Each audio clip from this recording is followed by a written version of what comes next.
পারিশ্রমিক নিয়ে বাংলাদেশের চলচ্চিত্রে নতুন ইতিহাস গড়লেন বলিউডের শীর্ষ তারকা শাকিব খান। প্রিয়তমা আর তুফান দুটি সিনেমার ব্যাপক সাফল্যের পর শাকিব খানের চাহিদা এখন আকাশছোঁয়া।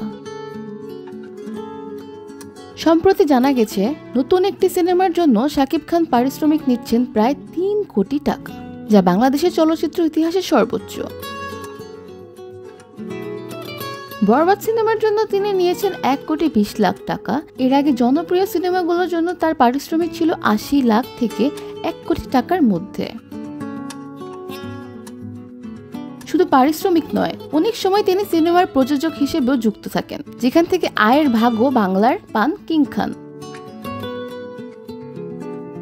টলিউডে মেগাস্টার খেতাব পাওয়া শাকিব খানের এই আর্থিক অর্জন নতুন প্রজন্মের তারকাদের জন্য একটি বার্তা। গুণগত সিনেমা এবং জনপ্রিয়তা, এই দুই মিললেই তারকার দাম বাড়ে।